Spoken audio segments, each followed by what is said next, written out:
નમસ્કાર વિદ્યાર્થી મિત્રો, આજે આપણે એક સરસ ટોપિકની ચર્ચા કરવાના છીએ જેનું નામ છે મેગ્નેટાઇઝેશન અને મેગ્નેટિક તીવ્રતા. મેગ્નેટાઇઝેશન જેને આપણે કેપિટલ M વડે દર્શાવીશું અને મેગ્નેટિક તીવ્રતા જેને કેપિટલ H વડે દર્શાવવાના છીએ. ઓકે, તો સૌપ્રથમ આપણે ચર્ચા કરીએ મેગ્નેટાઇઝેશનની. તો મેગ્નેટાઇઝેશન ક્યારે થયું કહેવાય? તો હું તમને એમ કહું છું કે મેગ્નેટાઇઝેશન તમે નાના હતા ત્યારથી કરતા આવો છો. કઈ રીતે? તો તમે કદાચ નાના હોય એ વખતે એક રમત રમ્યા હોય કે કોઈ એક તમારો કોઈ મિત્ર હોય એની જોડે જઈને એમ કહ્યું હોય કે જો આ લોખંડની સોય છે એને હું ચુંબક બનાવી દઉં. કઈ રીતે ચુંબક બનાવતા? જો તમને યાદ હોય તો તમે એક ઘેરથી એક બીજો ચુંબક લઈને આવ્યા હોય એની સાથે લોખંડની સોયને ઘસતા હતા અને પછી એ જે લોખંડની સોય હતી એને બીજા કોઈ લોખંડના પદાર્થ સાથે સ્પર્શ કરો તો એની સાથે શું થાય? ચોંટી જાય. તો આ શું થયું? મેગ્નેટાઇઝેશન. પહેલા જે લોખંડની સોય હતી એ ચુંબકત્વનો ગુણધર્મ ધરાવતી નથી, પરંતુ જ્યારે એને તમે ચુંબક સાથે ઘસી તો લોખંડની જે સોય છે એની અંદર પણ ચુંબકના ગુણધર્મો આવી જાય છે. બસ આ જ પ્રક્રિયાને શું કહેવાય? મેગ્નેટાઇઝેશન થયું કહેવાય. બસ એ જ વસ્તુ અહીંયા આપણે સમજવાની છે. તો જોઈએ આપણે. તો સૌપ્રથમ બેઝિક વાત જો હું તમને અહીંયા કરું કે આપણી લોખંડની સોય જે છે એ પહેલા શરૂઆતમાં ચુંબકનો ગુણધર્મ ધરાવે છે? નથી ધરાવતી. કેમ નથી ધરાવતી? એનું મુખ્ય રીઝન જો તમને કહું તો ચુંબકનો કોઈ સારામાં સારો ગુણધર્મ હોય તો એની ચુંબકીય ચાક માત્રા છે, ડાયપોલ મોમેન્ટ, ચુંબકીય ડાયપોલ મોમેન્ટ અથવા તો મેગ્નેટિક ડાયપોલ મોમેન્ટ છે. તો શરૂઆતમાં આપણી જે ચુંબક જે લોખંડની સોય હતી, બરોબર, તો એ ચુંબકત્વનો ગુણધર્મ ધરાવતી નથી. કેમ? કારણ કે એની જે ચુંબકીય ડાયપોલ મોમેન્ટ છે એના જે જુદા જુદા પરમાણુઓની ચુંબકીય ડાયપોલ મોમેન્ટ છે એ કેવી હોય છે? અસ્તવ્યસ્ત દિશામાં હોય છે, જુદી જુદી દિશામાં હોય છે. તો એની નેટ ડાયપોલ મોમેન્ટ કેટલી થશે? 0 થશે. તો આ જે લોખંડની સોય છે એ ચુંબકત્વ ધરાવતી નથી. આ જે પદાર્થ છે એ પદાર્થ ચુંબકત્વ ધરાવતો નથી. કોઈ પણ પદાર્થ હોય, લોખંડ જનરલી આપણે લઈએ છીએ. મેગ્નેટાઇઝેશન કરવા માટે લોખંડનો પદાર્થ સૌથી સારામાં સારો પદાર્થ ગણી શકાય. તો શરૂઆતમાં આ જે લોખંડનો ટુકડો હતો, જે સોય હતી, એની નેટ ડાયપોલ મોમેન્ટ કેટલી થાય? 0 થાય. તો એની અંદર ચુંબકત્વનો કોઈ પણ જાતનો ગુણધર્મ હશે નહીં. પરંતુ આપણે એક કામ એવું કરીએ કે જેથી એ ચુંબકત્વનો ગુણધર્મ ધરાવી દે. તો એના માટે શું કરીશું? સમજી લો કે આ જે આપણો લોખંડનો ટુકડો છે એને આપણે કોઈ બાહ્ય સમાન ચુંબકીય ક્ષેત્રની અંદર મૂકી દઈએ. આ રીતનું કોઈ સમાન ચુંબકીય ક્ષેત્ર હોય એની અંદર સપોઝ આપણે આ લોખંડના ટુકડાને મૂકી દઈએ તો શું થશે? તો આ બધા જે અણુઓ છે એની ડાયપોલ મોમેન્ટ, ચુંબકીય ડાયપોલ મોમેન્ટ કેવી થઈ જશે? એક જ દિશામાં થઈ જશે. જો એક જ દિશામાં થઈ જાય તો આની net dipole moment is not equal to શું થઈ જાય? 0, જે પહેલા 0 હતી. હવે આ જે પદાર્થ છે એ પદાર્થ ચુંબકત્વ ધરાવે છે. હવે આ પદાર્થની અંદર ચુંબકત્વનો ગુણધર્મ આવી જશે, કારણ કે ચુંબકત્વ ધરાવવા માટે નેટ ડાયપોલ મોમેન્ટ 0 હોવી જોઈએ નહીં. ખ્યાલ આવી ગયો આની અંદર? બસ એ જ કામ પેલી સોયની અંદર પણ થતું હશે. કોઈ પણ પદાર્થ હોય આની અંદર ચુંબકત્વના ગુણધર્મો તો છે જ, બરોબર છે, પરંતુ પ્રોબ્લેમ શું છે? ચુંબકીય ડાયપોલ મોમેન્ટ અસ્તવ્યસ્ત દિશામાં છે, જેના લીધે નેટ ડાયપોલ મોમેન્ટ 0 થઈ જાય. એથી એ પદાર્થ ચુંબકત્વ ધરાવતો નથી. પરંતુ આને આપણે જો બાહ્ય સમાન ચુંબકીય ક્ષેત્રની અંદર મૂકી દઈએ તો ડાયપોલ મોમેન્ટ કેવી થઈ જાય? એક જ દિશામાં. જો તમને યાદ હોય તો સમાન ચુંબકીય ક્ષેત્રની અંદર આપણે કોઈ ચુંબકીય સોય મૂકીએ તો એ ચુંબકીય ક્ષેત્રની દિશામાં પોતાની જાતને ગોઠવવાનો પ્રયત્ન કરે છે. તમને યાદ હોય તો આ રીતે સમાન ચુંબકીય ક્ષેત્ર હતું એની અંદર આ રીતની ચુંબકીય સોય મૂકીએ તો એના પર બે બળો લાગે છે અને કઈ દિશામાં પોતાની જાતને ગોઠવવાનો પ્રયત્ન કરશે? તો ચુંબકીય ક્ષેત્રની દિશામાં. તો સેમ પોઝિશન અહીંયા આપણે આ પદાર્થને સમાન ચુંબકીય ક્ષેત્રમાં મૂક્યો તો બધી જ જે ડાયપોલ મોમેન્ટ છે એક જ દિશામાં થઈ જાય અને નેટ ડાયપોલ મોમેન્ટ 0 થશે નહીં અને એ પદાર્થ ચુંબકત્વનો ગુણધર્મ ધરાવી દેશે. બસ આ જ પ્રક્રિયાને શું કહેવામાં આવે છે? મેગ્નેટાઇઝેશન.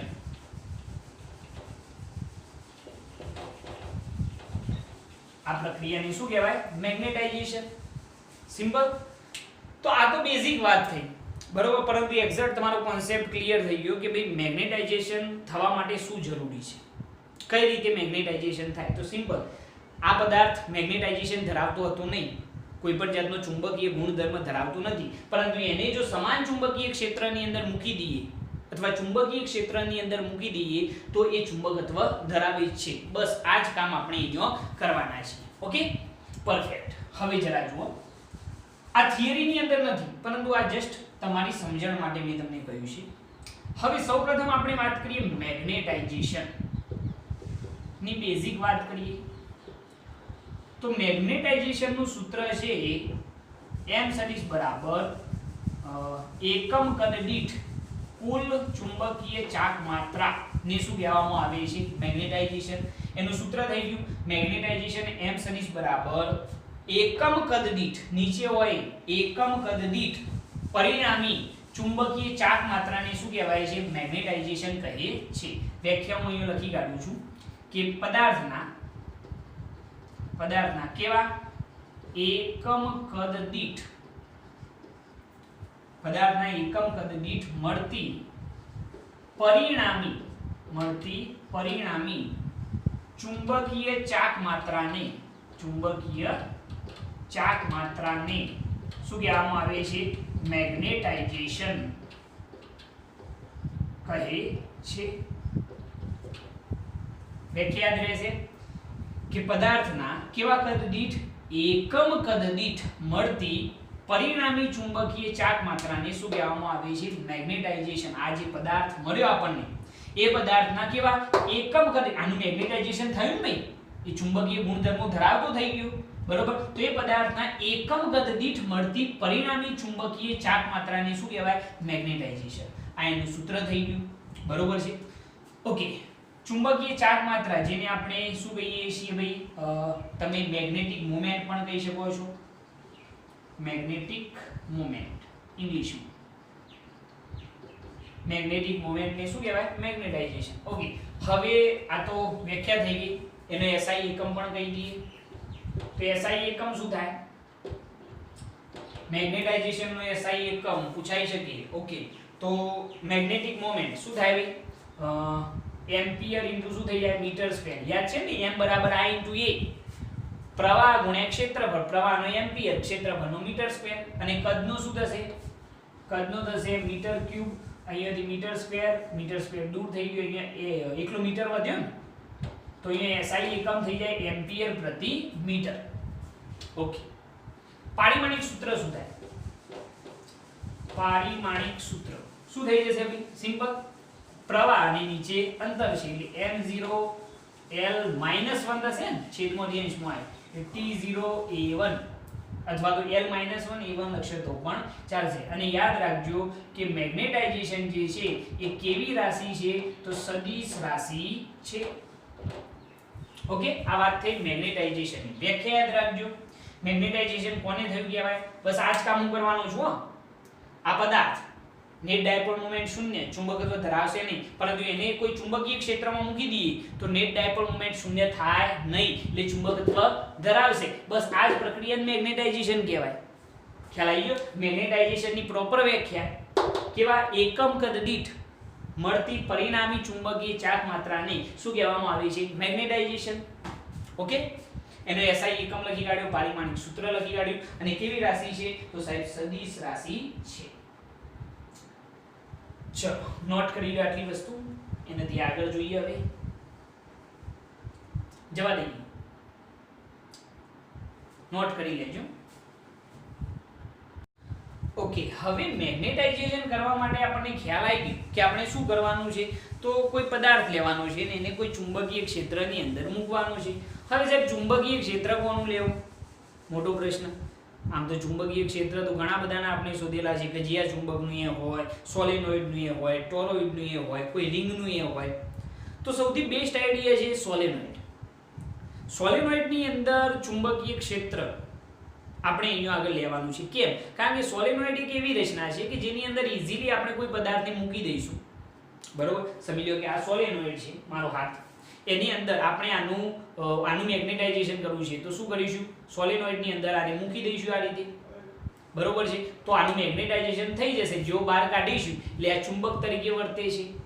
તો આ જ પ્રક્રિયાને શું કહેવાય, મેગ્નેટાઇઝેશન. તો અહીંયા આગળ આપણે સોલેનોઇડનો યુઝ કરીશું.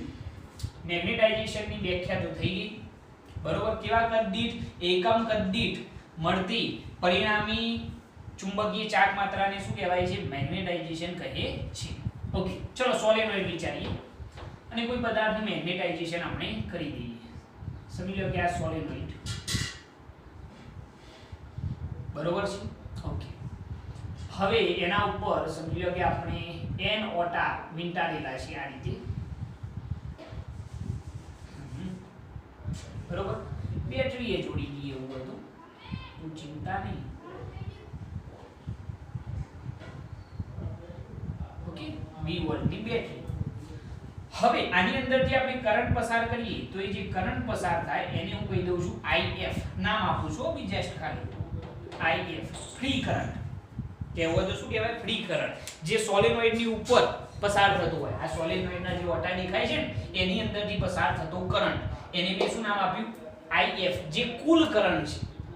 આ સોલેનોઇડમાંથી પસાર થતો કુલ કરંટ સમજજો, એક્ઝેક્ટ થિયરીને શાંતિથી, કોઈ ઉતાવળ નહીં. કુલ કરંટ કેટલો છે, IF. ઓકે, હવે આ સોલેનોઇડની અંદરના વિસ્તારમાં જો ચુંબકીય ક્ષેત્ર કેવું હોય તો તમને ખબર છે કે સોલેનોઇડની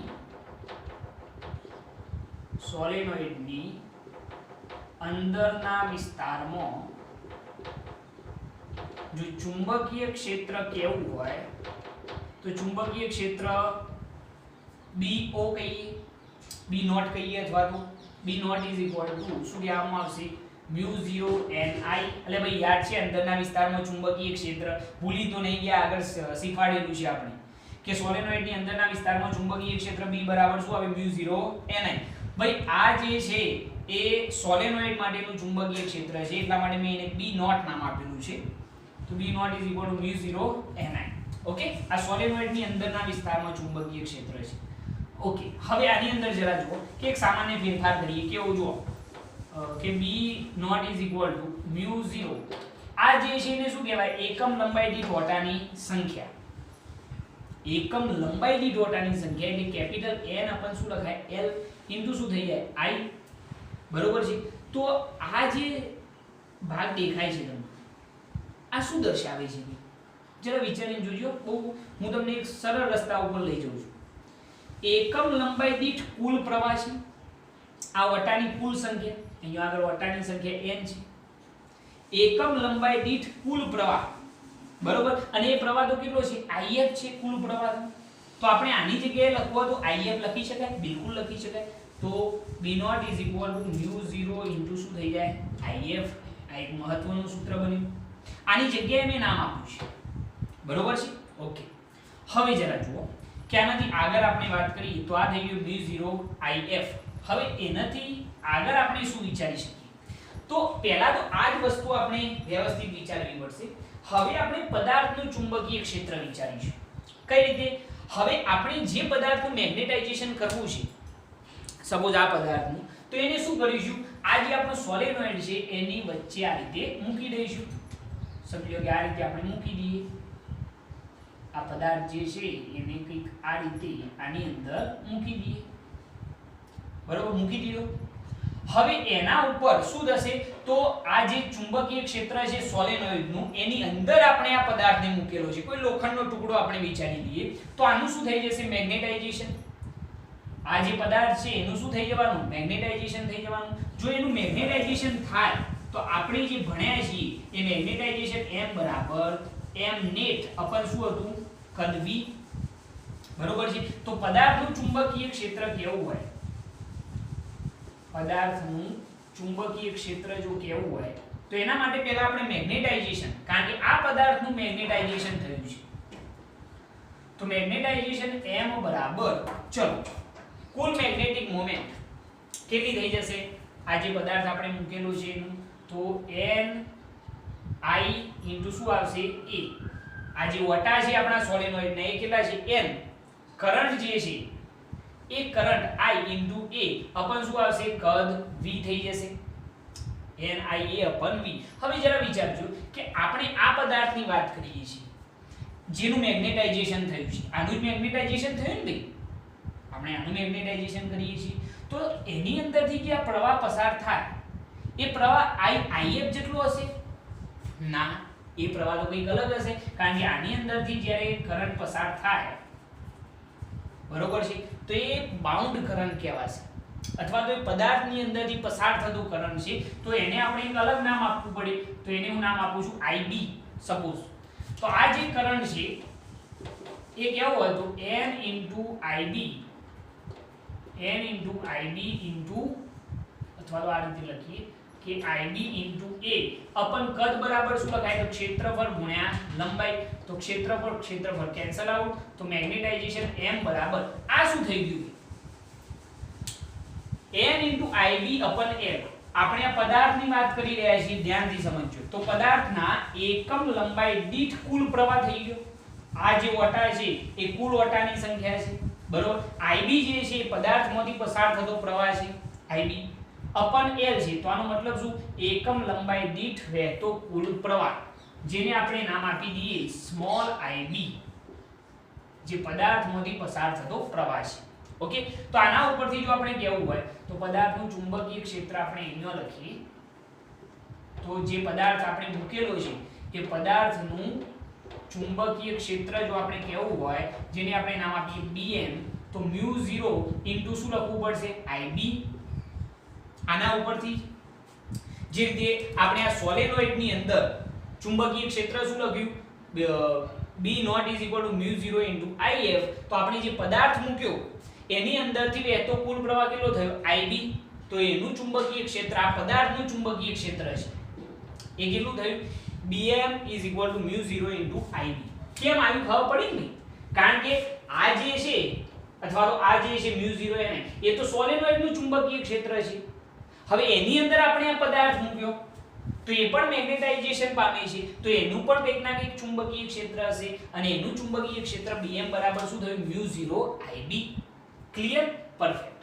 હવે જરા જુઓ કે હવે જો કુલ ચુંબકીય ક્ષેત્ર આપણે કેવું હોય તો કુલ ચુંબકીય ક્ષેત્ર જો આપણે કેવું હોય તો B બરાબર, હવે બે ચુંબકીય ક્ષેત્રો થયા. એક તો સોલેનોઇડનું પોતાનું ચુંબકીય ક્ષેત્ર જે μ0 NI હતું, જેને મેં આ ફોર્મમાં લખેલું છે, અને બીજું જેનું મેગ્નેટાઇઝેશન થયું છે એનું ચુંબકીય ક્ષેત્ર μ0 IB. તો કુલ ચુંબકીય ક્ષેત્ર કેવું હોય તો B0 પ્લસ શું લખવામાં આવશે? BM. તો કુલ ચુંબકીય ક્ષેત્ર B બરાબર સોલેનોઇડનું ચુંબકીય ક્ષેત્ર કેટલું આવશે? μ0 IF પ્લસ BM બરાબર શું લખાશે? જે પદાર્થ છે એનું ચુંબકીય ક્ષેત્ર એટલે μ0 શું લખાશે? IB. ઓકે, તો અહીંયા આગળ કુલ ચુંબકીય ક્ષેત્ર B બરાબર μ0 કોમન, તો અંદર શું આવશે? IF plus IB. આ જે પ્રવાહ છે એના લીધે જ ચુંબકીય ક્ષેત્રની તીવ્રતા ઉત્પન્ન થાય છે IF ના લીધે. તો આને હું નામ આપી દઉં છું H. તો કુલ ચુંબકીય ક્ષેત્ર B બરાબર μ0 IF ની જગ્યાએ શું લખું હું? ચુંબકીય તીવ્રતા H પ્લસ IB બરાબર લખવું હોય તો શું લખાય? જે પદાર્થ મૂકેલો છે એનું મેગ્નેટાઇઝેશન છે તો IB બરાબર શું લખવામાં આવશે? M લખવામાં આવશે. તો H પ્લસ શું લખવામાં આવશે? M. આ જે H છે એ શું છે? ચુંબકીય તીવ્રતા, મેગ્નેટિક ઇન્ટેન્સિટી જેને કહેવાય છે, અને કેપિટલ M જે છે એ આપણી શું છે? મેગ્નેટાઇઝેશન.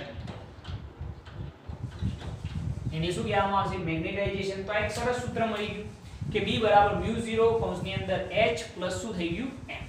ક્લિયર? પરફેક્ટ. હવે જરા જુઓ કે આનાથી આગળ વાત કરીએ તો આ જે સૂત્ર બન્યું એ આપણું મેઇન સૂત્ર થઈ જશે, પરંતુ એની અંદર આપણે ફેરફાર કરવા હોય તો બીજા ફેરફાર કરી શકાય છે. કેવા ફેરફાર? જરા જુઓ કે અહીંયા આગળ μ0 બરાબર ની આ બાજુ આવશે તો કેવા આવશે? છેદમાં એટલે B upon μ0 is equal to H plus શું થઈ જવાનું? M. જો હું મેગ્નેટાઇઝેશન નું સૂત્ર બનાવું તો H બરાબર ની આ બાજુ આવશે એટલે માઈનસ થઈ જશે. તો M is equal to B upon μ0 minus શું થઈ જાય? H થઈ જશે. તો આ મેગ્નેટાઇઝેશન નું સૂત્ર બન્યું. કદાચ જો આપણે H નું સૂત્ર બનાવવું હોય જે ચુંબકીય તીવ્રતા છે તો પણ બનાવી શકો છો, આ મેગ્નેટાઇઝેશન નું બન્યું. કદાચ H નું બનાવવું હોય તો મેગ્નેટાઇઝેશન બરાબરની આ બાજુ લાવો. શું થઈ જાય જુઓ. H is equal to B/μ0 minus શું થઈ જશે m થઈ જશે. બરોબર છે.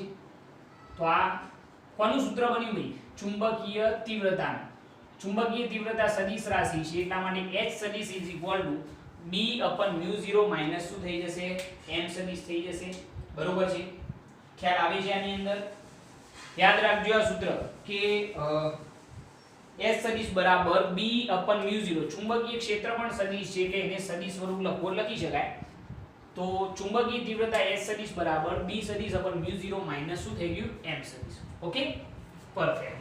હવે જરા જુઓ કે આટલી વસ્તુ સમજ્યા પછી અહીંયા આગળ જે આપણું મેગ્નેટાઇઝેશન છે, જેનું આપણે મેગ્નેટાઇઝેશન કરી રહ્યા છીએ આ પદાર્થ, એનું મેગ્નેટાઇઝેશન કોના ઉપર ડિપેન્ડ કરશે? તો અહીંયા આગળ જેટલો પ્રવાહ આપણે વધારે રાખીશું, જેટલો પ્રવાહ વધુ પસાર કરીશું સોલેનોઇડમાંથી, એટલું આનું મેગ્નેટાઇઝેશન વધી જશે. જેટલો કરંટ વધુ, આ કરંટ, એટલું મેગ્નેટાઇઝેશન વધુ. ધ્યાન રાખજો આ બે કરંટ અલગ અલગ મેં બતાવેલા છે. IF જે છે એ સોલેનોઇડમાંથી વહેતો કરંટ છે અને IB જે છે એ પદાર્થની અંદરથી વહેતો કરંટ છે. બરોબર? તો IF જેટલો વધારીએ એટલું આનું મેગ્નેટાઇઝેશન વધુ થશે. એટલે મેગ્નેટાઇઝેશન જે છે એમ ચલે છે શું આવે? IF. બરોબર? અને IF બરાબર તો આપણે શું લખેલું છે? ધ્યાનથી જો, IF ની જગ્યાએ શું લખેલું છે? ચુંબકીય તીવ્રતા. એટલા માટે જ મેં IF ની જગ્યાએ H લખ્યું. કારણ કે મેગ્નેટાઇઝેશન જે છે એ પ્રવાહ IF એટલે કે ચુંબકીય તીવ્રતાના શું હોય છે? સમપ્રમાણમાં હોય છે. એટલે m સદિશ ચલે છે શું કહેવાય? S સદિશ. બરોબર છે. જો કદાચ અહીંયાથી ચલે છે દૂર કરીએ તો m બરાબર psi ઇન્ટુ શું લખવામાં આવશે? H. આ જે છે એને શું કહેવાય? Magnetic susceptibility. આને શું કહેવામાં આવશે? Magnetic susceptibility. બરોબર? બહુ મહત્વનું સૂત્ર બન્યું. આને આપીએ સમીકરણ નંબર 2. બરોબર? અને આને આપીએ સમીકરણ નંબર 1. ઓકે, હવે તમે સમીકરણ 2 ની કિંમત સમીકરણ 1 માં લખી શકો છો. તો શું થઈ જશે જરા જુઓ કે સમીકરણ 2 ની કિંમત સમીકરણ 1 માં મૂકતો. ચલો શું થશે? 2 ની કિંમત 1 માં લખીએ તો ચુંબકીય ક્ષેત્ર B બરાબર μ0 કૌંસની અંદર H પ્લસ m ની જગ્યાએ શું લખવામાં આવશે? તો psi m ઇન્ટુ શું લખાશે? H. બરોબર? તો ચુંબકીય ક્ષેત્ર B બરાબર μ0 કોમન શું નીકળી જાય? H. તો કૌંસની અંદર શું વધ્યું? 1 પ્લસ psi m વધ્યું. બરોબર? ઓકે, હવે જરા ધ્યાન રાખો કે μ0 અને 1 પ્લસ psi m ની જગ્યાએ શું લખવામાં આવશે? પરમિએબિલિટી μ, જે માધ્યમની પરમિએબિલિટી છે. તો B બરાબર આની જગ્યાએ આપણે μ લખીએ તો μ ઇન્ટુ શું લખાશે? H. તો ચુંબકીય ક્ષેત્ર B બરાબર μ ઇન્ટુ શું થઈ ગયું? H. કોની જગ્યાએ μ લખ્યું ખ્યાલ આવે ને? બરોબર છે. તો અહીંયા સુધી આ વસ્તુ ક્લિયર થવી જોઈએ કે કઈ રીતે મેં આખી પ્રોસિજર વિચારેલી છે જરા ધ્યાનથી સમજજો કે મેગ્નેટાઇઝેશન કઈ રીતે કરવાનું છે. તો પહેલા તો એક સોલેનોઇડ વિચાર્યો. સોલેનોઇડની અંદરના વિસ્તારમાં ચુંબકીય ક્ષેત્ર B બરાબર B naught is equal to μ0 ni લખ્યું આપણે. બરોબર? હવે ni જે છે આ એકમ કદ દીઠ ઓટાની સંખ્યા છે. તો n / n * I થઈ ગયું. આ શું છે ભાઈ? કુલ પ્રવાહ થઈ જાય. એકમ લંબાઈ દીઠ વહેતો કુલ પ્રવાહ તો કેટલો છે? IF. તો B નોટ બરાબર μ0 * શું લખાય? IF. અહીંયાથી આપણું કામ સહેલું થઈ જાય. એટલા માટે મેં આ એક સ્ટેપ વધારાનું લખેલું છે. ઓકે, હવે આપણે એની અંદર એક પદાર્થ મૂકી દીધો છે. તમે જોઈ શકો છો આ પદાર્થ કે જેનું આપણે શું કરવાનું છે? મેગ્નેટાઇઝેશન કરવાનું છે. આ રહ્યું પદાર્થ. બરોબર છે? આ પદાર્થને અંદર મૂકી દીધો ચુંબકીય ક્ષેત્રની અંદર, તો એનું મેગ્નેટાઇઝેશન થઈ જશે. હવે એનું જે મેગ્નેટાઇઝેશન થાય એ શું થાય? આપણા સૂત્ર ઉપરથી એકમ કદ દીઠ કુલ ડાયપોલ મોમેન્ટ. તો m બરાબર અહીંયા શું થઈ જશે? કુલ ડાયપોલ મોમેન્ટ NIA/V. હવે n ઇન્ટુ અહીંયા જે પ્રવાહ આ પદાર્થની અંદરથી જે પ્રવાહ પસાર થતો હોય આ રીતે, એ પ્રવાહ IF હશે ના? એના કરતા કંઈક જુદો હશે કારણ કે એનું મેગ્નેટાઇઝેશન થયું છે. તો એની અંદરથી વહેતો પ્રવાહ જેને મેં નામ આપ્યું છે IB. તો n * IB * A, n * IB * A અપન શું આવે છે? A * L.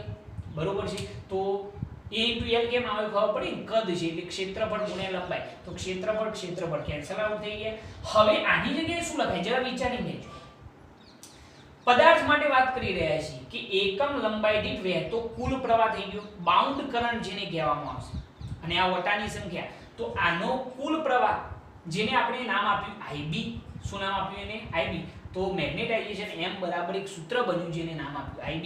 હવે એનું જો ચુંબકીય ક્ષેત્ર કેવું હોય આ પદાર્થનું, જેને મેં Bm વડે દર્શાવ્યું છે, મેગ્નેટાઇઝેશન થવાથી ચુંબકીય ક્ષેત્ર Bm બરાબર μ0 * શું લખાય? IB. આના ઉપરથી જ બરોબર. જે રીતે અહીંયા આગળ μ0 ni પરથી μ0 if લખ્યું સોલેનોઇડ નું ચુંબકીય ક્ષેત્ર, એ રીતે આ પદાર્થનું ચુંબકીય ક્ષેત્ર શું થાય? તો Bm બરાબર μ0 IB થઈ જાય.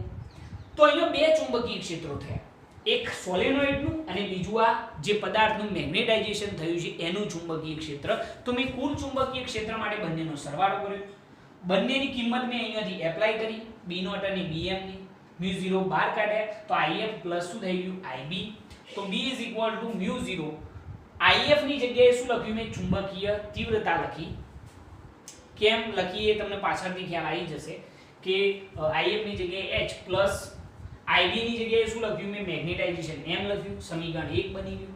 હવે જરા જો B/μ0 = H પ્લસ શું થઈ જાય? M. જો H જે ચુંબકીય તીવ્રતા છે એનું સૂત્ર બનાવીએ તો H સદિશ B/μ0 માઈનસ શું થઈ જાય? M સદિશ થઈ જશે. મોસ્ટ ઇમ્પોર્ટન્ટ સૂત્ર છે આ. ઓકે. હવે જરા જુઓ આ ચુંબકીય તીવ્રતા છે. આ જે H છે ને એ આપણે શું છે? ચુંબકીય તીવ્રતા એનું સૂત્ર બની ગયું. હવે જરા જુઓ કે મેગ્નેટાઇઝેશન એ કોના સમપ્રમાણમાં હોય? વિચારીને કહેજો. ઘણા લોકો આની અંદર કન્ફ્યુઝ હોય. મેગ્નેટાઇઝેશન એ પ્રવાહ IF ના સમપ્રમાણમાં હોય. જેટલો પ્રવાહ વધુ એટલું આ પદાર્થનું મેગ્નેટાઇઝેશન વધુ થાય.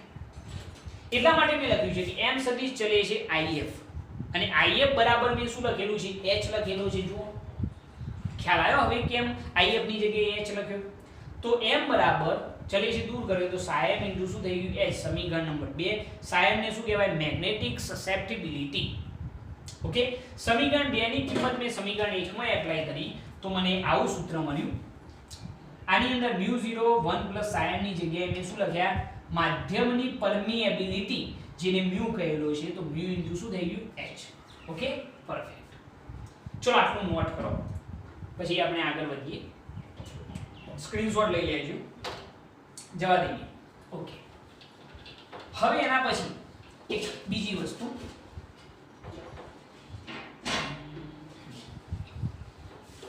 ચલો હવે જોજો કે હવે આપણે જે આ સૂત્ર તાર્યું છે કે B સદિશ = μ * S સદિશ.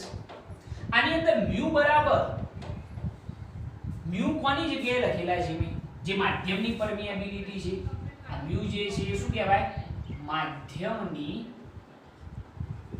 પરમિએબિલિટી.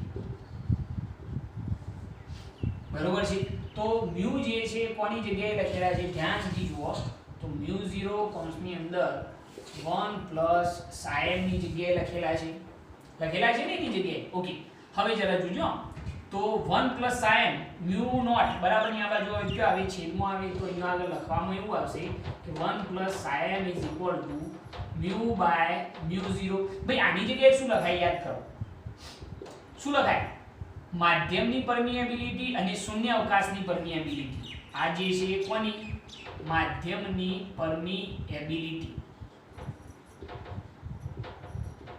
અને μ0 જે છે એ શું છે? તો શૂન્ય અવકાશની પરમિએબિલિટી. બંનેનો ગુણોત્તર લઈએ તો એને શું કહેવાય? સાપેક્ષ પરમિએબિલિટી. જેને આપણે કોના વડે દર્શાવીએ છીએ? μr. જેને કહીશું આપણે સાપેક્ષ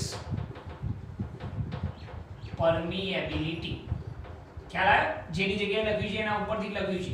તો 1 + psi m બરાબર μ/μr થઈ ગયું. μ/μr બરાબર શું લખ્યું? સોરી μ/μ0 શું લખ્યું? μr. ઓકે. હવે આના ઉપરથી જો માધ્યમની પરમિએબિલિટી કેવી હોય તો μ0 * શું થઈ જાય? μr થઈ જશે. μ0 * શું થઈ જાય? μr. તો આ એક માધ્યમની પરમિએબિલિટીનું સૂત્ર બન્યું. હવે આના ઉપરથી જો કેવું હોય તો આપણે જે B સદિશ બરાબર અથવા તો b બરાબર mu h સૂત્ર મેળવ્યું હતું, બરોબર. તો એની અંદર mu બરાબર લખવું તો શું લખાય? તો mu બરાબર mu naught mu r શું લખવામાં આવશે? h લખવામાં આવશે, બરોબર. તો આ રીતનું પણ એક સૂત્ર બની શકે છે, પરંતુ એના માટે મેઈન સૂત્ર તમારે આ યાદ રાખવું પડશે.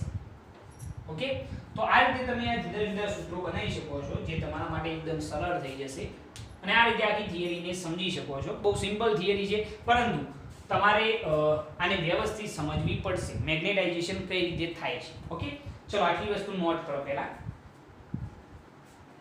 નોટ કરો આટલી વસ્તુ. ઓકે, હવે ચુંબકીય પદાર્થો. તો ચુંબકીય પદાર્થો મુખ્યત્વે 3 પ્રકારના છે: ડાયામેગ્નેટિક, પેરામેગ્નેટિક અને ફેરોમેગ્નેટિક.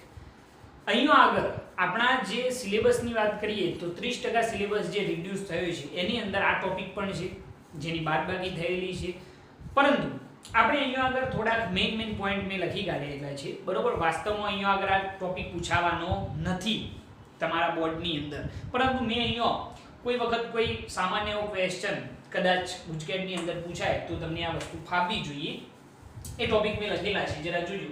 ડાયામેગ્નેટિક પદાર્થો કયા કયા છે? તો સોનું, ચાંદી, તાંબુ, સિલિકોન, પાણી, બિસ્મથ, આ બધા પદાર્થોના પરમાણુ ડાયામેગ્નેટિક તરીકે વર્તે છે. અણુ અથવા પરમાણુ કાયમી ચુંબકીય ડાયપોલ મોમેન્ટ ધરાવતા નથી. યાદ રાખજો, આની અંદર કુલ ચુંબકીય ડાયપોલ મોમેન્ટ કેટલી હોય છે? 0 હોય છે. ડાયામેગ્નેટિક પદાર્થોને બાહ્ય ચુંબકીય ક્ષેત્રમાં મૂકતો કુલ ચુંબકીય ક્ષેત્ર ઘટે છે. ડાયામેગ્નેટિક પદાર્થોને જો આપણે બાહ્ય ચુંબકીય ક્ષેત્રની અંદર મૂકીએ, સમજો આ ડાયામેગ્નેટિક પદાર્થ છે, એને જો આપણે બાહ્ય ચુંબકીય ક્ષેત્રમાં મૂકીએ તો કુલ ચુંબકીય ક્ષેત્ર શું થશે? ઘટશે, કારણ કે આ જે ડાયામેગ્નેટિક પદાર્થ છે એને ચુંબકીય ક્ષેત્ર રેખાઓ પસંદ નથી, એ દૂર ખસેડશે. જો દૂર ખસેડે છે, મેં અહીંયા લખેલું પણ છે કે ચુંબકીય ક્ષેત્ર એને પસંદ નથી, બરાબર. આમ તો આના વિશે ઘણું બધું હું તમને સમજાવી શકું છું ડાયામેગ્નેટિક, પેરામેગ્નેટિક અને ફેરોમેગ્નેટિકની અંદર, પરંતુ અહીંયા આગળ આપણા સિલેબસમાંથી કટ થયેલું છે એટલે આપણે બહુ ડિટેલમાં જતા નથી. ઓકે, ડાયામેગ્નેટિક પદાર્થોની મેગ્નેટિક સસેપ્ટિબિલિટી કેટલી હોય છે? ઋણ હોય છે. આ વસ્તુ MCQ ની અંદર પૂછી શકાય. સુપરકન્ડક્ટર ડાયામેગ્નેટિક જે છે સુપરકન્ડક્ટર તરીકે વર્તી શકે છે. એની સસેપ્ટિબિલિટી સાયન બરાબર -1 હોય છે અને સાપેક્ષ પરમિએબિલિટી 0 હોય છે. યાદ રાખજો કે સુપરકન્ડક્ટરને જો બાહ્ય ચુંબકીય ક્ષેત્રમાં મૂકવામાં આવે તો બધી જ ક્ષેત્ર રેખાઓ એ શું કરશે? બહાર ફેંકી દેશે, જેને શું કહેવાય છે? મિઝનર અસર કહેવામાં આવે છે. મિઝનર નામનો સાયન્ટિસ્ટ હતો, એને જ આ ડાયામેગ્નેટિક પદાર્થો શોધેલા છે, એટલા માટે એ અસરને શું કહેવાય છે? મિઝનર અસર. ઓકે, આ વાત થઈ ડાયામેગ્નેટિક. પેરામેગ્નેટિક પદાર્થોને ચુંબકીય ક્ષેત્ર પસંદ છે, બહાર જતું હશે તો એ શું કરશે? પોતાની અંદર સમાઈ લેશે. જુઓ, ચુંબકીય ક્ષેત્ર પસંદ છે. ઉદાહરણ મેં લખેલા છે: aluminium, sodium, calcium, H2O, oxygen, copper chloride. બાહ્ય ચુંબકીય ક્ષેત્રમાં મૂકતો, આ બાહ્ય ચુંબકીય ક્ષેત્રમાં જો પેરામેગ્નેટિક પદાર્થ મૂકીએ તો એને તો ચુંબકીય ક્ષેત્ર પસંદ છે, તો એનું કુલ ચુંબકીય ક્ષેત્ર વધશે. ધ્યાન રાખજો, કોનું કુલ ચુંબકીય ક્ષેત્ર ઘટે? તો ડાયામેગ્નેટિકનું કુલ ચુંબકીય ક્ષેત્ર ઘટે છે. બાહ્ય ચુંબકીય ક્ષેત્રમાં મૂકતો જે ડાયામેગ્નેટિક પદાર્થો છે એનું ચુંબકીય ક્ષેત્ર ઘટે અને પેરામેગ્નેટિકનું કુલ ચુંબકીય ક્ષેત્ર વધે છે. સસેપ્ટિબિલિટી આની કેવી હોય? ધન હોય. આની કેવી હતી? ઋણ હતી. એના પછી ફેરોમેગ્નેટિક પદાર્થો, એની અંદર ડોમેઇનની રચના હોય. ડોમેઇન શું છે એ આપણે કોઈ દિવસ સમય મળશે તો વ્યવસ્થિત સમજીશું. ડોમેઇન જે છે અસ્તવ્યસ્ત રચના ધરાવતા હોય છે. લોખંડ, કોબાલ્ટ, નિકલ એના ઉદાહરણ છે. એના મુખ્ય 2 પ્રકાર: હાર્ડ ફેરોમેગ્નેટિક અને સોફ્ટ ફેરોમેગ્નેટિક. હાર્ડ ફેરોમેગ્નેટિક પદાર્થો જે છે એની રિટેન્ટિવિટી વધારે હોય છે. હિસ્ટ્રેસિસ સાયકલ જે છે ને કંઈક આવી હોય છે, તમે કદાચ તમારી બુકની અંદર જોઈ હોય તો આ રીતની હોય. હિસ્ટ્રેસિસ સાયકલ કેવી હોય છે? પહોળી હોય છે. કોઈના મનમાં એવો પ્રશ્ન થાય કે સાહેબ આ રિટેન્ટિવિટી કોને કહેવાય? તો હિસ્ટ્રેસિસ સાયકલ નો h બરાબર 0 હોય ત્યારે ચુંબકીય ક્ષેત્રનું જે મૂલ્ય છે એને શું કહેવાય છે? રિટેન્ટિવિટી. શું કહેવાય છે એને? રિટેન્ટિવિટી. h બરાબર 0 હોય વખતનું ચુંબકીય ક્ષેત્ર. અહીંયા આગળ પહોળી હોય. સોફ્ટ ફેરોમેગ્નેટિક ની અંદર રિટેન્ટિવિટી કેવી હોય? ઓછી હોય છે અને હિસ્ટેરિસિસ સાયકલ કેવી હોય છે? સોકડી હોય છે. આ એમસીક્યુ ની અંદર પૂછી શકાય એટલા માટે આ બે ક્વેશ્ચન ની લખેલા છે. ઓકે, ફટાફટ નોટ કરો. એના પછી બીજો આની અંદર ટોપિક કહી દઉં. ઓકે, હવે એક બીજો ટોપિક છે. આ ટોપિક પણ આપણા સિલેબસમાંથી કટ થયેલો છે, પરંતુ હું અહીંયા ચલાવી દઉં છું, જરા જોજો. ક્યુરીનો નિયમ થોડોક ઇમ્પોર્ટન્ટ છે. નિયમની અંદર જસ્ટ ખાલી આ સૂત્ર જ મહત્વનું છે. બહુ સિમ્પલ નિયમ છે કે પિયરી ક્યુરીએ એવું અનુભવ્યું કે પેરામેગ્નેટિક પદાર્થોનું મેગ્નેટાઇઝેશન એ બાહ્ય ચુંબકીય ક્ષેત્ર B0 ના સમપ્રમાણમાં અને નિરપેક્ષ તાપમાનના શું હોય છે?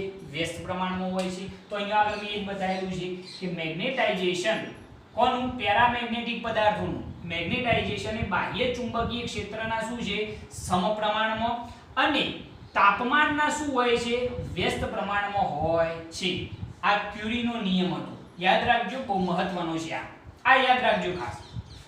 મેગ્નેટાઇઝેશન એ બાહ્ય ચુંબકીય ક્ષેત્રના સમપ્રમાણમાં અને તાપમાનના વ્યસ્ત પ્રમાણમાં હોય. આ બંનેને કમ્બાઈન કરો તો મેગ્નેટાઇઝેશન m ચલે છે, B0 અપન શું થઈ જાય? T ચલે છે. દૂર કરો તો એક અચળાંક મૂકવો પડે અને એ અચળાંકને કહેવામાં આવે છે ક્યુરી અચળાંક.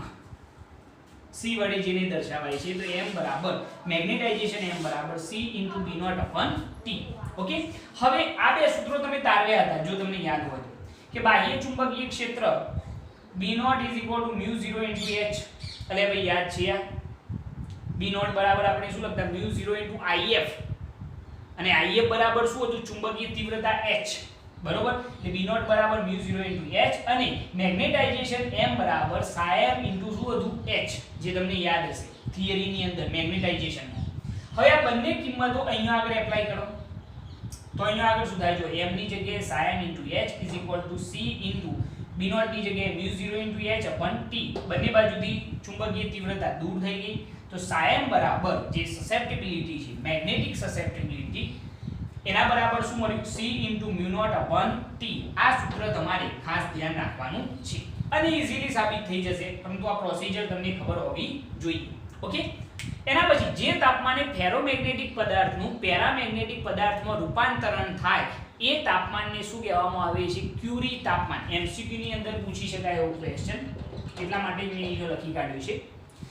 અને એના માટે સસેપ્ટિબિલિટી નું સૂત્ર છે psi બરાબર ક્યુરી અચળાંક અપન T - Tc.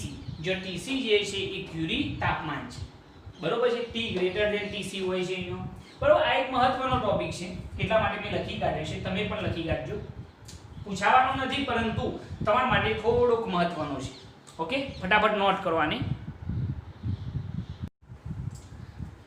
ઓકે, હવે બે મહત્વના ટોપિકો, તો કાયમી ચુંબકો અને વિદ્યુત ચુંબકો. બહુ સિમ્પલ ટોપિકો છે જે આપણા સિલેબસમાંથી કટ થયા નથી એવા ટોપિકો છે અને આની અંદરથી નાના મોટા એમસીક્યુ પૂછાઈ શકે. તો પહેલા વાત કરીએ કાયમી ચુંબકો. તો એનું જે ચુંબકત્વ છે એ લોંગ ટાઈમ સુધી જળવાઈ રહેતું હોય છે, તો એને શું કહેવાય છે? કાયમી ચુંબકો કહે છે. મેં વ્યાખ્યા લખેલી છે કે જે પદાર્થો ઓરડાના તાપમાને લાંબા સમયગાળા સુધી ફેરોમેગ્નેટિક ગુણધર્મ જાળવી રાખતા હોય તેને શું કહેવાય છે? કાયમી ચુંબકો કહે છે. લાંબા સમયગાળા સુધી ફેરોમેગ્નેટિક ગુણધર્મ, ફેરોમેગ્નેટિક પદાર્થોની અંદર જે ડોમેઇન હોય એ બધા અલાઇન થતા હોય છે, એટલે કે એક જ રેખામાં ગોઠવાઈ જતા હોય છે, એટલે એનું ચુંબકત્વ જે છે એ લોંગ ટાઈમ સુધી જળવાઈ રહેશે. બરોબર છે? તો વ્યાખ્યા યાદ રાખજો કે જે પદાર્થો ઓરડાના તાપમાને લાંબા સમયગાળા સુધી ફેરોમેગ્નેટિક ગુણધર્મ જાળવી રાખતા હોય તેને શું કહેવાય? કાયમી ચુંબકો કહે છે. એના પછી કાયમી ચુંબકો બનાવવાના ઘણા બધા રસ્તા છે. આ રીતો જે છે બહુ જૂની રીતો છે, અત્યારે હાલ તો આપણે એનાથી બનાવતા નહીં. પહેલી રીત કે આપણે કોઈ લોખંડનો સળિયો, દાખલા તરીકે આ લોખંડનો સળિયો લીધો અને એને ઉત્તર દક્ષિણ દિશામાં રાખવાનો. સમજો આ બાજુ ઉત્તર દિશા, આ બાજુ દક્ષિણ દિશા, અને પછી આપણે બંને બાજુ એને ટીપે જવાનું. તો થોડાક સમય પછી આ જે લોખંડનો સળિયો છે એ શું બની જશે? કાયમી ચુંબક બની જશે. આ મેથડ, લોખંડનો સળિયો ઉત્તર દક્ષિણ દિશામાં રાખી અને ટીપે જવાનો, તો શું બની જશે? કાયમી ચુંબક બની જશે. બીજી એક મેથડ કે લોખંડના સળિયા ઉપર, સમજો આ લોખંડનો સળિયો, એના જે બે છેડાઓ છે ત્યાં આગળ ગજિયા ચુંબકને ઘસી જવાનો. ગજિયા ચુંબકને ઘસે જશો તો પણ આ લોખંડનો જે સળિયો છે એ કાયમી ચુંબક બની જશે, બરોબર. એટલે આ બંને જે મેથડો છે પહેલી અને બીજી બહુ જૂની પૌરાણિક મેથડો છે, પરંતુ અત્યારે હાલ સૌથી બેસ્ટ મેથડ, આ સૌથી બેસ્ટ મેથડ કઈ છે? તો શું કરવાનું કે આપણે સોલેનોઇડની અંદર આપણે મેગ્નેટાઇઝેશન શીખ્યા ને લેક્ચરના શરૂઆતમાં કે સોલેનોઇડની અંદરના વિસ્તારમાં શું મૂકી દેવાનું? લોખંડનો સળિયો. તો લોખંડનો સળિયો જે છે એનું મેગ્નેટાઇઝેશન થઈ જશે અને એ કાયમી ચુંબક બની જશે. સિમ્પલ મેથડ એકદમ. એટલે સૌથી બેસ્ટ મેથડ જે છે એ આ છે કે સોલેનોઇડની અંદર આ જે સોલેનોઇડ દેખાય છે એની વચ્ચેના ભાગમાં દેખાય છે આ લોખંડનો સળિયો મેં ગોઠવેલો છે, લોખંડનો ટુકડો, અને એની અંદરથી પ્રવાહ પસાર કરીએ તો આ જે લોખંડનો સળિયો છે એ કાયમી ચુંબક બની જશે, એનું મેગ્નેટાઇઝેશન થઈ જશે, જે આપણે લેક્ચરમાં ભણ્યા, બરોબર. તો સૌથી બેસ્ટ મેથડ આ છે. એના પછી કાયમી ચુંબક બનાવવા માટે જે દ્રવ્ય તમે યુઝ કરતા હોય એની રિટેન્ટિવિટી અને કોએર્સિવિટી વધુ હોવું જોઈએ. આ એમસીક્યુ ની અંદર પૂછાઈ શકે એવો આ જ ક્વેશ્ચન છે, મોસ્ટ ઇમ્પોર્ટન્ટ, બરોબર. પૂછાઈ શકે ભાઈ કે રિટેન્ટિવિટી અને કોએર્સિવિટી કેવી હોવી જોઈએ? વધુ હોવી જોઈએ. તમને ઓપ્શન આપેલા હોય તો રિટેન્ટિવિટી અને કોએર્સિવિટી કેવી હોવી જોઈએ? વધુ. તમારા મનમાં પ્રશ્ન થાય કે સાહેબ રિટેન્ટિવિટી શું છે, કોએર્સિવિટી શું છે? હિસ્ટ્રીસિસ વક્ર આપણે કટ થયેલો છે, પરંતુ મેં તમને કદાચ કહ્યું પણ હતું કે રિટેન્ટિવિટી ની અંદર h બરાબર કેટલા હોય? 0 હોય. એ વખતે ચુંબકીય ક્ષેત્ર જેટલું હોય એને શું કહેવાય? રિટેન્ટિવિટી. અને કોએર્સિવિટી જે છે એની અંદર ચુંબકીય ક્ષેત્ર જ્યારે શૂન્ય થાય એ વખતે h નું મૂલ્ય કેટલું છે એને શું કહેવાય? કોએર્સિવિટી. અહીંયા તમને એમસીક્યુ એવો જ પૂછાશે કે કાયમી ચુંબકોની અંદર રિટેન્ટિવિટી અને કોએર્સિવિટી કેવી હોવી જોઈએ? તો વધુ હોવી જોઈએ. એના પછી કયા દ્રવ્યો વપરાય છે કાયમી ચુંબક બનાવવા માટે? તો સૌથી બેસ્ટ વસ્તુ છે સ્ટીલ. સ્ટીલની અંદરથી આપણે પ્રબળ કાયમી ચુંબક બનાવીએ છીએ. એના સિવાય પણ ઘણા બધા છે, પરંતુ સ્ટીલ સૌથી બેસ્ટ છે. એના સિવાય કોબાલ્ટ યુઝ કરી શકાય, એલ્નિકો યુઝ કરી શકાય, ટિકોનાર યુઝ કરી શકાય, પરંતુ સ્ટીલ જે છે એ સૌથી બેસ્ટ છે. ક્લિયર? તો આટલી વસ્તુ કાયમી ચુંબકોની અંદર તમારે યાદ રાખવાની રહેશે. કઈ કઈ? કે પહેલા એની વ્યાખ્યા, કઈ 3 રીતે આપણે કાયમી ચુંબક બનાવી શકીએ છીએ, અને રિટેન્ટિવિટી અને કોએર્સિવિટી કેવી હોવી જોઈએ, અને કોની મદદથી, કયા દ્રવ્યોની મદદથી આપણે કાયમી ચુંબકો બનાવતા હોઈએ છીએ. ઓકે, આટલી વસ્તુ યાદ રાખજો. એના પછી વિદ્યુત ચુંબક. વિદ્યુત ચુંબક તમે કદાચ 10મા ધોરણની અંદર વિદ્યુત ઘંટડી કરીને એક ટોપિક આવતો હતો, કદાચ તમે જોયું હોય. અત્યારે હાલ તો બહુ જબરજસ્ત આનો યુઝ થાય છે, બહુ યુઝફુલ છે આ વસ્તુ.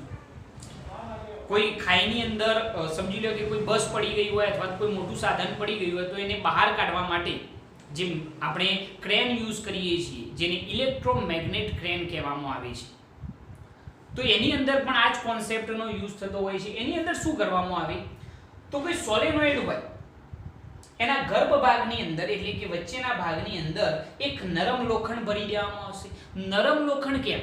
સૌથી બેસ્ટ આઈડિયા કે શું ભરવામાં આવે? નરમ લોખંડ. નરમ લોખંડ ભરવાનું કારણ એ છે કે નરમ લોખંડની પરમિએબિલિટી સૌથી સારામાં સારી હોય, સૌથી સારામાં સારી, એટલે ફેરોમેગ્નેટિક પદાર્થ કહી શકાય એને. પરમિએબિલિટી ખૂબ સારી એવી હોય છે, એને ભરી દેવામાં આવે અને પછી એની અંદરથી વિદ્યુત પ્રવાહ પસાર કરવામાં આવે. તો આ સોલેનોઇડનું જે ચુંબકીય ક્ષેત્ર છે, ચુંબકીય તીવ્રતા છે, ચુંબકત્વ છે એ 1000 ગણું વધી જશે. એટલે સારામાં સારો ચુંબક બની જશે આ, બરોબર, જેને આપણે વિદ્યુત ચુંબક કહીએ છીએ. અહીંયા મેં લખેલું છે કે સોલેનોઇડની વચ્ચેના વિસ્તારમાં એટલે કે ગર્ભ ભાગની અંદર શું ભરવામાં આવે છે? ફેરોમેગ્નેટિક પદાર્થ. અહીંયા લખજો કે ગર્ભ ભાગની અંદર શું ભરવામાં આવે છે? ફેરોમેગ્નેટિક પદાર્થ. ફેરોમેગ્નેટિક પદાર્થ કયો હોય? જનરલી નરમ લોખંડ. નરમ લોખંડ કેમ? એનું રીઝન મેં અહીંયા લખેલું છે કે એની પરમિએબિલિટી સારામાં સારી હોય, સૌથી સારામાં સારો ફેરોમેગ્નેટિક પદાર્થ છે. ઓકે, યાદ રાખજો એની રિટેન્ટિવિટી કેવી હોય? ઓછી હોય છે વિદ્યુત ચુંબકની. ખાસ યાદ રાખજો, આ એમસીક્યુ ની અંદર પૂછાઈ શકે એવા ક્વેશ્ચનો છે. ઓકે, તો શું ભરવામાં આવે છે? ફેરોમેગ્નેટિક પદાર્થ તરીકે નરમ લોખંડ, જેની પરમિએબિલિટી વધુ હોય છે, રિટેન્ટિવિટી કેવી હોય? ઓછી હોય. મેથડ ખ્યાલ આવી ગયો કે સોલેનોઇડ લેવાનું, આ સોલેનોઇડ એના વચ્ચેના ભાગમાં શું ભરી કાઢવાનું? નરમ લોખંડ. અને પછી એની અંદરથી પ્રવાહ પસાર કરો, તમે નહીં માનો બહુ હેવી એવું ચુંબકત્વ ઉત્પન્ન થઈ જશે. સમજી લો કે પહેલા 10 ટેસ્લા જેટલું હોય તો સીધું એર્યું 1000 ટેસ્લા થઈ જાય, એટલું ચુંબકીય બળ વધી જતું હોય છે. બરોબર. અહીંયા એનો ફાયદો શું છે કે જ્યારજો સુધી પ્રવાહ વધશે, જ્યારજો સુધી પ્રવાહ પસાર થશે ત્યારજો સુધી ચુંબકત્વ ઉત્પન્ન થશે. જેવો પ્રવાહ બંધ કરી દો એટલે ચુંબકત્વ નાશ પામી જશે. Best idea. તમારે કોઈનું ઉઠાવવું હોય, સમજી લો કે કોઈ બસ પડી ગઈ છે એનું ઉઠાવવું હોય તો સમજી લો કે એની જોડે ઇલેક્ટ્રોમેગ્નેટિક ક્રેન લઈ જઈએ. સમજી લો આ બસ, એની જોડે ક્રેન લઈ ગયા, જેવો પ્રવાહ પસાર કરો એટલે એની સાથે ચોંટી જાય, એની સાથે ઉઠાઈને આ રીતે બહાર આવી જશે અને અહીંયા છોડવું હોય જમીન ઉપર લાઈન તો પ્રવાહ બંધ કરી દે એટલે છૂટી જશે. બરોબર છે. તો વિદ્યુત ચુંબકોની અંદર જ્યારજો સુધી પ્રવાહ I વહે ત્યાં સુધી ચુંબકત્વ ધરાવે વિદ્યુત ચુંબકો. જેવો પ્રવાહ I બંધ થાય એટલે ચુંબકત્વ શું થઈ જાય? નાશ પામી જાય. ક્લિયર? વિદ્યુત ચુંબકોનો આ જ ફાયદો છે.